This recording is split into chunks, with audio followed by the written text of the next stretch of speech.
नमस्ते विद्यार्थियों, आज की इस जीके स्पेशल क्लास में आप सभी का स्वागत है। आज हम एसएससी जीडी के लिए कुछ और बहुत ही महत्वपूर्ण सवालों को हल करेंगे। अपनी नोटबुक और पेन तैयार रखें क्योंकि हम सवालों के साथ साथ ज़रूरी फैक्ट्स को भी डिस्कस करेंगे। यदि आपने मेरी पहली क्लास नहीं देखी है तो जाके उसे देखें। तो बिना किसी देरी के चलिए आज की क्लास को शुरू करते हैं। तो आज की क्लास का हमारा पहला प्रश्न है, किस पौधे को खास सहारे से दीवारों पर चढ़ाया जा सकता है? इसका सही जवाब है कद्दू का पौधा, पंपकिन प्लांट। कद्दू जैसे पौधे क्लाइंबर की कैटेगरी में आते हैं। इनके तने कमज़ोर होते हैं, इसलिए इन्हें ऊपर चढ़ाने के लिए लकड़ी या दीवार जैसे सहारे की ज़रूरत होती है, जैसे आप इमेज में भी देख सकते हैं। प्रश्न नंबर 2 हमारा जल चक्र से संबंधित है। उस प्रक्रिया को क्या कहते हैं जिससे समुद्रों और झीलों का पानी वाह बनकर ऊपर उठता है? इसका सही उत्तर है ऑप्शन नंबर ए, बाष्पीकरण, इवेपोरेशन। चलिए अब हम जल चक्र के पूरे प्रोसेस को अच्छे से समझते हैं। जब सूरज की गर्मी झीलों, समुद्रों और नदियों के पानी पर पड़ती है तो वो बाह बनकर ऊपर की ओर उठता है। ऊपर जाकर ये ठंडी हो जाती हैं और छोटी छोटी बूंदों में बन जाती हैं और इसे संघनन कहते हैं, और संघनन से ही बादल बनते हैं। जब ये बूंदें ज़्यादा भारी हो जाती हैं तो बारिश के रूप में धरती पर गिरती हैं और इसे हम वर्षण कहते हैं। ये सारा प्रोसेस आप इस इमेज में अच्छे से समझ सकते हैं। सबसे पहले इवेपोरेशन और ट्रांसपिरेशन। इवेपोरेशन में नदियों, झीलों और समुद्रों का पानी ऊपर उठता है, और ट्रांसपिरेशन में जो पेड़ों के पत्तियों पर जो नमी होती है वो भाप बनकर ऊपर उठती है, और कंडेंसेशन में वही भाप बादल में की बूंदों में बन जाती है। प्रेसिपिटेशन में वही बूंदें भारी होने के कारण धरती पर बारिश और बर्फ के रूप में गिरती हैं। प्रश्न 3 व्यापार में विज्ञापन की क्या भूमिका है? सही उत्तर है ऑप्शन सी, ग्राहकों को जानकारी देना और आकर्षित करने के लिए। विज्ञापन का काम ही यही है कि वो लोगों को नए प्रोडक्ट के बारे में बताएं और उन्हें खरीदने के लिए प्रेरित करें। अगला प्रश्न भारत सरकार अधिनियम 1935 जुड़ा है, जिसमें हमसे पूछा गया है कि भारत सरकार अधिनियम 1935 में कितने अनुसूचियाँ थी, यानी शेड्यूल कितने थे उसमें? इसका सही जवाब है ऑप्शन नंबर डी, 10। इस अधिनियम में कुल 321 धाराएं मतलब सेक्शंस थे। हमारे आज के संविधान का लगभग 75% हिस्सा इसी एक्ट से लिया गया है, और अंग्रेजों के टाइम पे जितने भी एक्ट आए थे ये उनमें सबसे बड़ा एक्ट था। और इसी के तहत जो डार्की था, द्वैध शासन, वो प्रांतों से हटाकर केंद्र में लाए गए थे, और इसी एक्ट के तहत रिजर्व बैंक ऑफ इंडिया मतलब आरबीआई की स्थापना की गई थी। प्रश्न नंबर 5 प्रसिद्ध तबला वादक जाकिर हुसैन किस संगीत घराने से संबंधित हैं? इसका सही जवाब है पंजाब घराना।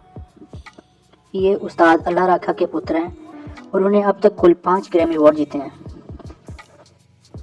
प्रश्न नंबर 6 इनमें से कौन सा पानी बचाने कंजर्वेशन ऑफ वाटर में मदद करता है? इसका सही उत्तर है बारिश का पानी इकट्ठा करना। बारिश के पानी को स्टोर करके हम उसे बाद में किसी भी अन्य कार्य के लिए उपयोग कर सकते हैं। चलिए अगले प्रश्न की ओर बढ़ते हैं। प्रश्न नंबर 7 भारत के हरित क्रांति के जनक, फादर ऑफ ग्रीन रेवोल्यूशन के रूप में किसे जाना जाता है? इसका सही उत्तर है डॉक्टर एम.एस. स्वामीनाथन। चलिए कुछ एम.एस. स्वामीनाथन से जुड़े महत्वपूर्ण अवार्ड देखते हैं। जैसे इन्हें भारत का सबसे बड़ा अवार्ड भारत रत्न 2024 में मरणोपरांत मिला था, और इन्हें सबसे पहले व्यक्ति थे जिन्हें वर्ल्ड फूड प्राइज मिला था 1987 में। और भारत का दूसरा सबसे बड़ा अवार्ड पद्म विभूषण भी इन्हें 1989 में मिल चुका है। पद्म भूषण मिला था 1972 में, पद्मश्री 1967। इन्हें 1971 में रैमन मैगसेसे अवार्ड मिल चुका है, जिसे एशिया का नोबेल प्राइज से भी जाना जाता है। प्रश्न नंबर 8, भारत में प्लानिंग का मुख्य उद्देश्य क्या था?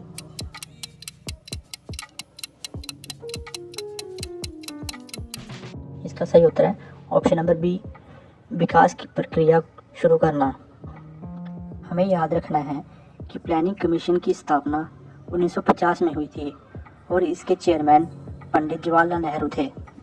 प्रश्न नंबर 9 पंचवर्षीय योजनाओं के लक्ष्य से संबंधित है, जिसमें हमसे पूछा गया है कि पंचवर्षीय योजना के लक्ष्यों में से कौन सा लक्ष्य है जो सीधा तौर पे लोगों से संबंधित है। इसका सही उत्तर है ऑप्शन नंबर बी। पंचवर्षीय योजना के मुख्य तौर पर 4 उद्देश्य थे, जिसमें सबसे पहला था विकास, देश में विकास करना, देश का विकास करना। दूसरा था आधुनिकीकरण, नए नए तकनीकों को अपनाना, नई नई मशीनों को, समाज का जो दृष्टिकोण था उसे बदलना था। तीसरा था आत्मनिर्भरता, कि खुद की ज़रूरतें खुद ही पूरे करनी, किसी और देश पर डिपेंड नहीं रहना। चौथा और आखिरी समानता। समानता का मतलब है कि विकास का फ़ायदा सिर्फ अमीरों को नहीं बल्कि समाज के हर वर्ग और गरीबों तक पहुँचे। तो हम ये कह सकते हैं कि यह सीधे तौर पर लोगों से संबंधित है।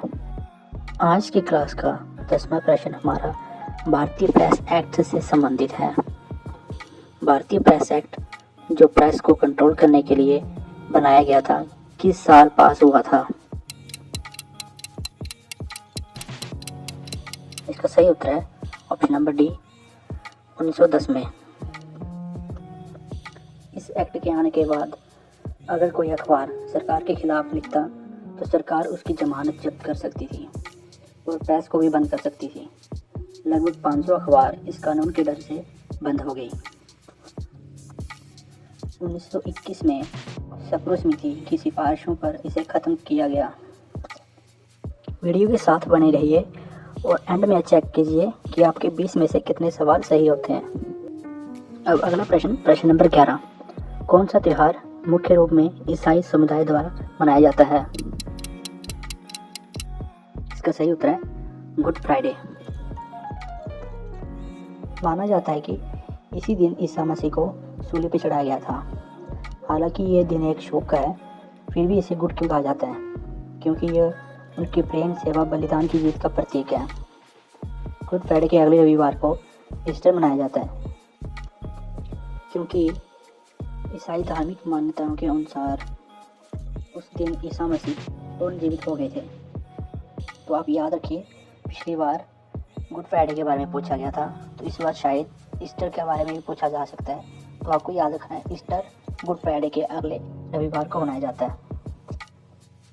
प्रश्न नंबर 12 हमारा लिटरेसी रेट से संबंधित है, जिसमें हमसे पूछा गया है 2011 की जनगणना के अनुसार किस राज्य में पुरुषों की लिटरेसी रेट सबसे अधिक थी? इसका सही उत्तर है ऑप्शन नंबर बी, केरला। अभी कुछ महत्वपूर्ण चीज़ें जो हमें याद रखनी चाहिए। ऐसे केरल में पुरुषों और महिलाओं दोनों की सबसे ज़्यादा लिटरेसी रेट ऑल इंडिया। कभी कभी हमसे परसेंटेज भी पूछ लेते हैं, हमें याद रखना है पुरुषों की 96.11% है लिटरेसी रेट और ऑल ओवर इंडिया है 82.14। फीमेल के 92.07 और ऑल इंडिया 65.46%। टोटल केरल की है 94% और इंडिया की है 94.04। अभी आप ऑल ओवर इंडिया की देख सकते हैं, आप अपने राज्य की भी देख सकते हैं कि आपके राज्य की कितनी है और इसका स्क्रीनशॉट भी ले सकते हैं। प्रश्न नंबर 13 पहले और दूसरे पंचवर्षीय योजना के फोकस क्षेत्र थे? इसका सही उत्तर है ऑप्शन नंबर सी, कृषि और उद्योग क्षेत्र। पहली पंचवर्षीय योजना 1951 से 56 तक थी, जो कृषि, सिंचाई और बिजली पर केंद्रित थे। इसमें भाखड़ा नंगर डैम जैसे प्रोजेक्टों को पारित किया गया। दूसरी योजना 1956 से 61 पर थी, जो भारी उद्योग पर केंद्रित थी। इस समय भिलाई, दुर्गापुर, राउरकेला स्टील प्लांट जैसी प्रमुख योजना को शुरू किया गया था। मध्य लौह युग के दौरान शुरुआती शहरी नियोजन का प्रमाण कहाँ मिलता है? इसका सही उत्तर है कौशाम्बी। कौशाम्बी प्राचीन भारत के वत्स्य महाजनपद की राजधानी थी। भारत में कुल 16 महाजनपदें थी। मोहनजोदारो, हड़प्पा, लोथल, ये सारी साइड सिंधु घाटी सभ्यता की हैं।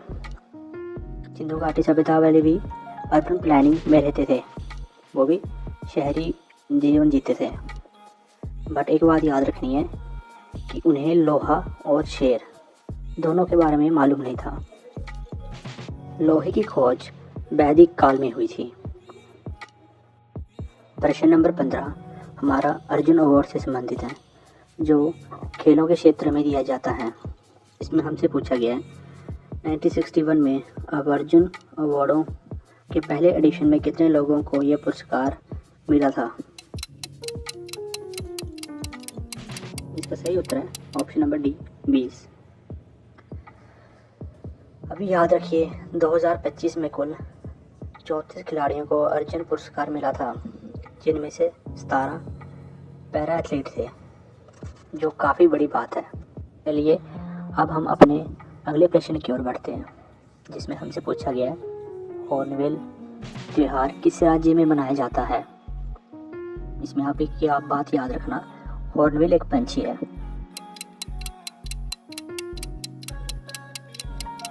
तो उसका सही जवाब है option number D Nagaland. Hornbill को त्योहारों का त्यौहार भी कहा जाता है और ये हर साल 1 से 10 दिसंबर तक मनाया जाता है। अगला प्रश्न हमारा 17 नंबर क्लासिकल डांस है, जिसमें हमसे पूछा गया है कि भरतनाट्यम की उत्पत्ति कौन से राज्य से हुई है?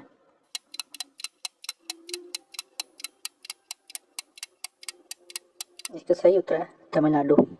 बहुत से बच्चों को डाउट रहता है कि हमारी कितने क्लासिकल डांस हैं, 8 कि 9। तो आप चाहते हो कि तो एक वीडियो लेके आऊँ जिसमें क्लासिकल डांस की एक ऐसी ट्रिक लेके आऊँ जिससे आपको सारे क्लासिकल डांस याद हो जाएं। तो आप कमेंट बॉक्स में क्लासिकल डांस कमेंट करना।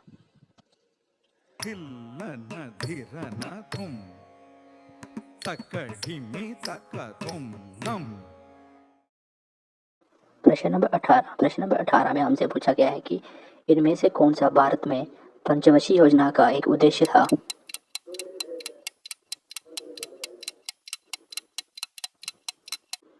इसका सही उत्तर है ऑप्शन नंबर बी। ये प्रश्न हम पहले भी कर चुके हैं वैसे। प्रश्न नंबर 9 में याद कीजिए, हमने पंचवर्षीय योजना के 4 लक्ष्य पढ़े थे, जिनमें से एक आत्मनिर्भरता भी थी, जिसका अर्थ था कि भारत अपनी ज़रूरतों विशेषकर भोजन और रक्षा के लिए दूसरे देशों पर निर्भर न रहे। विशेष रूप में तीसरी और चौथी पंचवर्षीय योजना में इस पर बहुत ध्यान दिया गया था। प्रश्न नंबर 19 सांझी त्योहार किस राज्य में मनाया जाता है?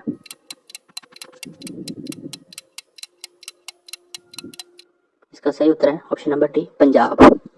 अब पंजाब के अन्य प्रमुख त्योहार भी देख लेते हैं, जिसमें लोहड़ी, बसंत पंचमी, होला मोहल्ला, जो कि 10वें गुरु श्री गुरु गोविंद सिंह जी ने शुरू किया था। ये होली के एक दिन बाद मनाया जाता है। बाकी बैसाखी गन्ने की कटाई पर होती है।